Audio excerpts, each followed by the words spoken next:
KaraokeBooks. Oliver Twist. Written by Charles Dickens. Audiobook. Chapter 35. Containing the unsatisfactory result of Oliver's adventure, and a conversation of some importance between Harry Maylie and Rose.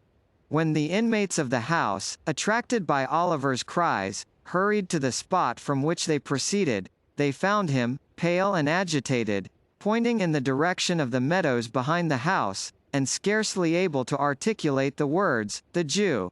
The Jew!" Mr. Giles was at a loss to comprehend what this outcry meant, but Harry Maylie, whose perceptions were something quicker, and who had heard Oliver's history from his mother, understood it at once. "What direction did he take?" he asked, catching up a heavy stick which was standing in a corner. "That," replied Oliver, pointing out the course the man had taken. "I missed them in an instant." "Then, they are in the ditch," said Harry. "Follow. And keep as near me as you can." So saying, he sprang over the hedge, and darted off with a speed which rendered it matter of exceeding difficulty for the others to keep near him.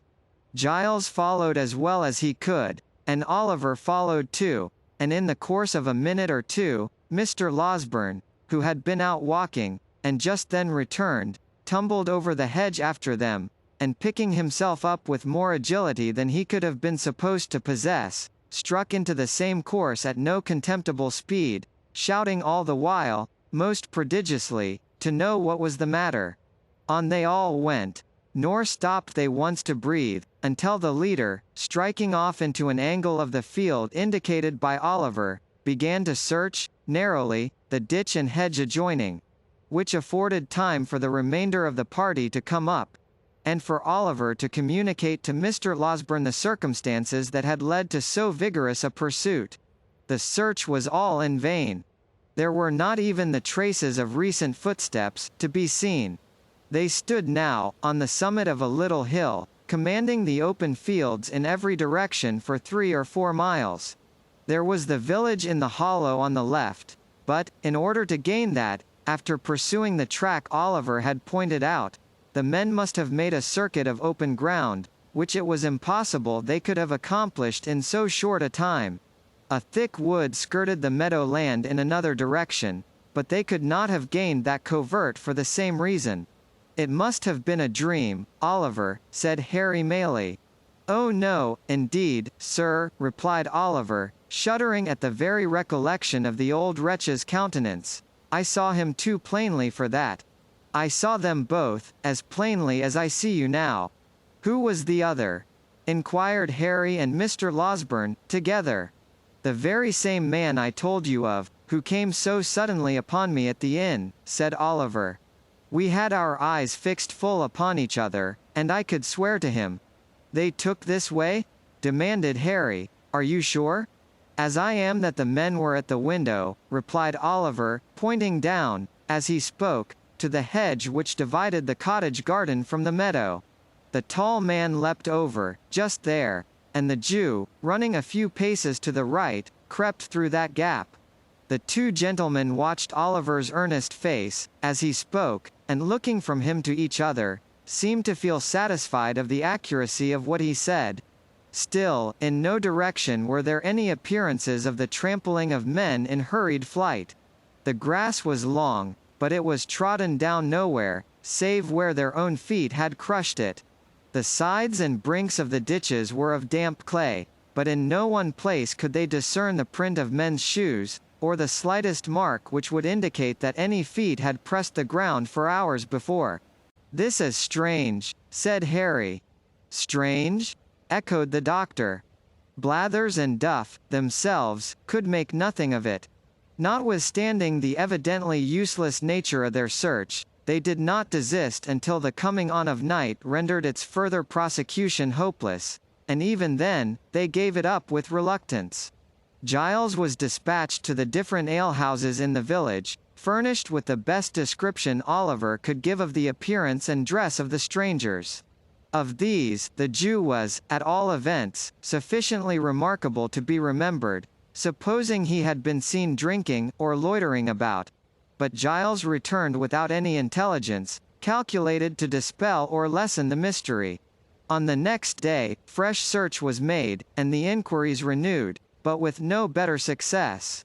On the day following, Oliver and Mr. Maylie repaired to the market town, in the hope of seeing or hearing something of the men there, but this effort was equally fruitless. After a few days, the affair began to be forgotten, as most affairs are, when wonder, having no fresh food to support it, dies away of itself. Meanwhile, Rose was rapidly recovering. She had left her room, was able to go out, and mixing once more with the family, carried joy into the hearts of all. But, although this happy change had a visible effect on the little circle, and although cheerful voices and merry laughter were once more heard in the cottage, there was at times an unwonted restraint upon some there, even upon Rose herself, which Oliver could not fail to remark. Mrs. Maylie and her son were often closeted together for a long time, and more than once Rose appeared with traces of tears upon her face. After Mr. Losberne had fixed a day for his departure to Chertsey, these symptoms increased, and it became evident that something was in progress which affected the peace of the young lady, and of somebody else besides. At length, one morning, when Rose was alone in the breakfast parlour, Harry Maylie entered, and, with some hesitation, begged permission to speak with her for a few moments. A very few, will suffice, Rose, said the young man, drawing his chair towards her. What I shall have to say, has already presented itself to your mind. The most cherished hopes of my heart are not unknown to you, though from my lips you have not heard them stated. Rose had been very pale from the moment of his entrance, but that might have been the effect of her recent illness. She merely bowed, and bending over some plants that stood near, waited in silence for him to proceed. I ought to have left here, before, said Harry. You should, indeed, replied Rose. Forgive me for saying so, but I wish you had. I was brought here, by the most dreadful and agonizing of all apprehensions, said the young man, the fear of losing the one dear being on whom my every wish and hope are fixed. You had been dying, trembling between earth and heaven. We know that when the young, the beautiful, and good, are visited with sickness, their pure spirits insensibly turn towards their bright home of lasting rest. We know, heaven help us, that the best and fairest of our kind, too often fade in blooming. There were tears in the eyes of the gentle girl, as these words were spoken, and when one fell upon the flower over which she bent, and glistened brightly in its cup, making it more beautiful, it seemed as though the outpouring of her fresh young heart, claimed kindred naturally, with the loveliest things in nature. A creature, continued the young man, passionately, a creature as fair and innocent of guile as one of God's own angels, fluttered between life and death. Oh! Who could hope, when the distant world to which she was akin, half opened to her view, that she would return to the sorrow and calamity of this? Rose, Rose, to know that you were passing away like some soft shadow, which a light from above casts upon the earth, to have no hope that you would be spared to those who linger here, hardly to know a reason why you should be, to feel that you belong to that bright sphere whither so many of the fairest and the best have winged their early flight, and yet to pray, amid all these consolations, that you might be restored to those who loved you. These were distractions almost too great to bear. They were mine, by day and night, and with them, came such a rushing torrent of fears, and apprehensions, and selfish regrets, lest you should die, and never know how devotedly I loved you, as almost bore down sense and reason in its course. You recovered. Day by day, and almost hour by hour, some drop of health came back, and mingling with the spent and feeble stream of life which circulated languidly within you, swelled it again to a high and rushing tide. I have watched you change almost from death to life, with eyes that turned blind with their eagerness and deep affection. Do not tell me that you wish I had lost this, for it has softened my heart to all mankind. I did not mean that, said Rose, weeping. I only wish you had left here, that you might have turned to high and noble pursuits again. to pursuits well worthy of you. There is no pursuit more worthy of me, more worthy of the highest nature that exists, than the struggle to win such a heart as yours," said the young man, taking her hand. "Rose, my own dear Rose. For years, I have loved you, hoping to win my way to fame, and then come proudly home and tell you it had been pursued only for you to share. Thinking, in my daydreams, how I would remind you, in that happy moment, of the many silent tokens I had given of a boy's attachment, and claim your hand, as in redemption of some old mute contract that had been sealed between us. That time has not arrived, but here, with not fame won, and no young vision realized, I offer you the heart so long your own, and stake my all upon the words with which you greet the offer. Your behavior has ever been kind and noble," said Rose, mastering the emotions by which she was agitated. "As you believe that I am not insensible or ungrateful, so hear my answer.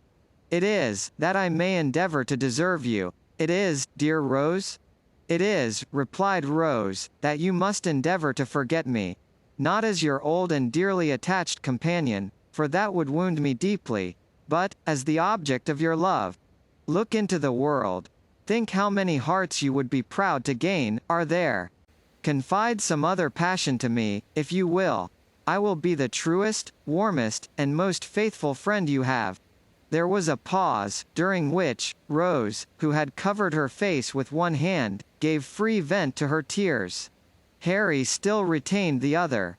"And your reasons, Rose," he said, at length, in a low voice, "your reasons for this decision?" "You have a right to know them," rejoined Rose. "You can say nothing to alter my resolution. It is a duty that I must perform. I owe it, alike to others, and to myself." "To yourself?" "Yes, Harry. I owe it to myself, that I, a friendless, portionless, girl, with a blight upon my name, should not give your friends reason to suspect that I had sordidly yielded to your first passion, and fastened myself, a clog, on all your hopes and projects. I owe it to you and yours, to prevent you from opposing, in the warmth of your generous nature, this great obstacle to your progress in the world. If your inclinations chime with your sense of duty," Harry began. "They do not," replied Rose, coloring deeply. "Then you return my love?" said Harry. "Say but that, dear Rose. Say but that, and soften the bitterness of this hard disappointment." "If I could have done so, without doing heavy wrong to him I loved," rejoined Rose, "I could have received this declaration very differently?" said Harry. "Do not conceal that from me, at least, Rose." "I could," said Rose. "Stay," she added, disengaging her hand, "why should we prolong this painful interview? Most painful to me, and yet productive of lasting happiness, notwithstanding. For it will be happiness to know that I once held the high place in your regard which I now occupy, and every triumph you achieve in life will animate me with new fortitude and firmness. Farewell, Harry. As we have met today, we meet no more, but in other relations than those in which this conversation have placed us, we may be long and happily entwined, and may every blessing that the prayers of a true and earnest heart can call down from the source of all truth and sincerity, cheer and prosper you." "Another word, Rose," said Harry. "Your reason in your own words. From your own lips, let me hear it." "The prospect before you," answered Rose, firmly, "is a brilliant one. All the honors to which great talents and powerful connections can help men in public life, are in store for you. But those connections are proud, and I will neither mingle with such as may hold in scorn the mother who gave me life, nor bring disgrace or failure on the son of her who has so well supplied that mother's place. In a word," said the young lady, turning away, as her temporary firmness forsook her, "there is a stain upon my name, which the world visits on innocent heads. I will carry it into no blood but my own, and the reproach shall rest alone on me. One word more, Rose. Dearest Rose. One more," cried Harry, throwing himself before her. "If I had been less fortunate, the world would call it, if some obscure and peaceful life had been my destiny. If I had been poor, sick, helpless, would you have turned from me then? Or has my probable advancement to riches and honor given this scruple birth? Do not press me to reply, answered Rose. The question does not arise, and never will. It is unfair, almost unkind, to urge it. If your answer be what I almost dare to hope it is, retorted Harry, it will shed a gleam of happiness upon my lonely way, and light the path before me. It is not an idle thing to do so much, by the utterance of a few brief words, for one who loves you beyond all else. Oh, Rose! In the name of my ardent and enduring attachment, in the name of all I have suffered for you, and all you doom me to undergo, answer me this one question. Then, if your lot had been differently cast, rejoined Rose, if you had been even a little, but not so far, above me, if I could have been a help and comfort to you in any humble scene of peace and retirement, and not a blot and drawback in ambitious and distinguished crowds, I should have been spared this trial. I have every reason to be happy, very happy, now. But then, Harry, I own I should have been happier. Busy recollections of old hopes, cherished as a girl, long ago, crowded into the mind of Rose, while making this avowal, but they brought tears with them, as old hopes will when they come back withered, and they relieved her. I cannot help this weakness, and it makes my purpose stronger, said Rose, extending her hand. I must leave you now, indeed. I ask one promise, said Harry. Once, and only once more, say within a year, but it may be much sooner, I may speak to you again on this subject, for the last time. Not to press me to alter my right determination, replied Rose, with a melancholy smile, it will be useless. No, said Harry, to hear you repeat it, if you will, finally repeat it. I will lay at your feet, whatever of station of fortune I may possess, and if you still adhere to your present resolution, will not seek, by word or act, to change it. Then let it be so, rejoined Rose. It is but one pang the more, and by that time I may be enabled to bear it better. She extended her hand again. But the young man caught her to his bosom, and imprinting one kiss on her beautiful forehead, hurried from the room.